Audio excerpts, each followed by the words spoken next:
Los próximos vídeos los vamos a dedicar a informar sobre las condiciones que deben cumplir los lugares de trabajo para dar cumplimiento a la normativa en prevención de riesgos laborales. En esta ocasión vamos a abordar el tema de la iluminación, en concreto los requisitos establecidos en el anexo 4 del Real Decreto 486 de 1997, por el que se establecen las disposiciones mínimas de seguridad y salud en los lugares de trabajo. Una iluminación inadecuada en el trabajo puede originar fatiga ocular, cansancio, dolor de cabeza, estrés y accidentes. El trabajo con poca luz daña la vista. También cambios bruscos de luz pueden ser peligrosos, pues ciegan temporalmente. El grado de seguridad con el que se ejecuta el trabajo depende de la capacidad visual y esta depende a su vez de la cantidad y calidad de la iluminación. Hay que tener en cuenta que un ambiente bien iluminado no es solamente aquel que tiene suficiente cantidad de luz. Comenzamos.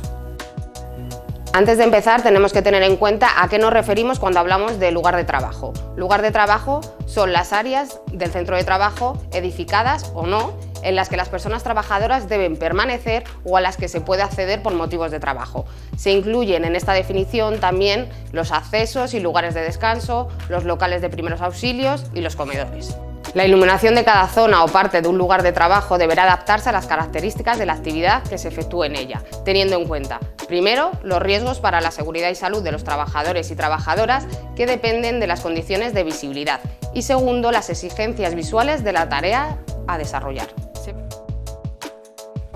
Siempre que sea posible, los lugares de trabajo tendrán una iluminación natural, que deberá complementarse con una iluminación artificial cuando la natural, por sí sola, no garantice las condiciones de visibilidad adecuadas. El Real Decreto, en estos casos, establece que se utilizará preferentemente la iluminación artificial general, complementada a su vez con una localizada cuando en zonas concretas se requieran niveles de iluminación elevados.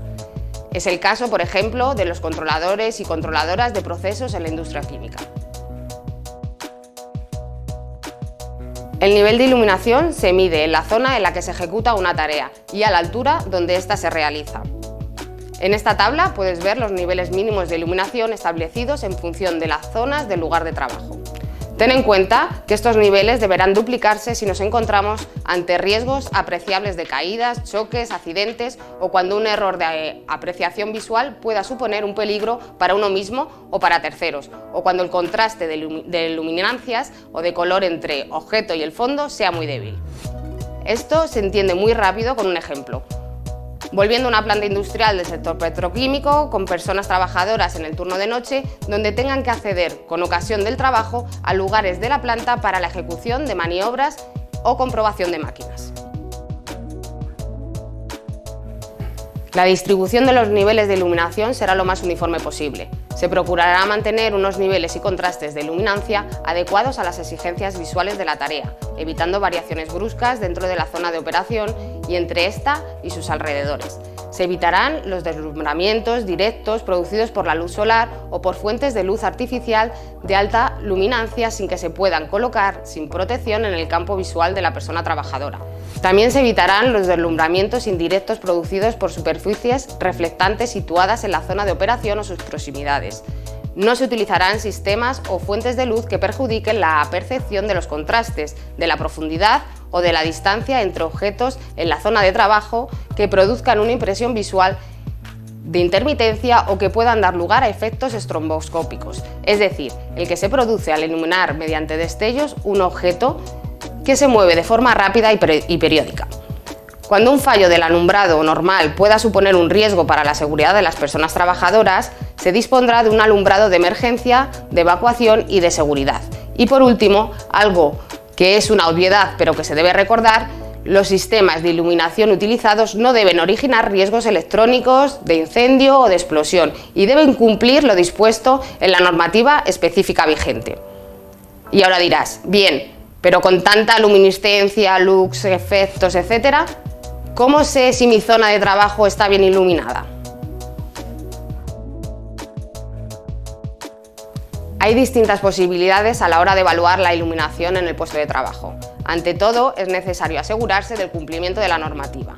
Por tanto, se debe llevar a cabo una evaluación. En ocasiones es necesario realizar mediciones, pero puede haber situaciones en las que no llegue a ser necesario y en otras en que el problema radique en algún aspecto que no se logre recoger en estas mediciones. No se puede dar por zanjado el tema mientras persistan las molestias a los trabajadores y trabajadoras. Para la evaluación hay que contrastar los datos técnicos con los datos obtenidos a través de la investigación sindical, encuestas a los trabajadores o trabajadoras, observación de los puestos de trabajo, etc. A partir de aquí se trata de llegar a un consenso sobre posibles soluciones o alternativas. El Comité de Seguridad y Salud es el espacio adecuado para este tipo de negociaciones. Si se detectan deficiencias lumínicas, habla con tus representantes. Estas deberían venir subsanadas en la planificación de la actividad preventiva, con plazos, inversión y personas responsables. El comité tiene distintas herramientas, desde la realización de una evaluación, consultar a la plantilla, al servicio de prevención sobre el estado de la iluminación o al instituto regional competente para establecer criterios o incluso poner en conocimiento de la Inspección de Trabajo los incumplimientos de la empresa. Esperamos que hayas visto algo más de luz con esta información. Nos vemos la próxima semana.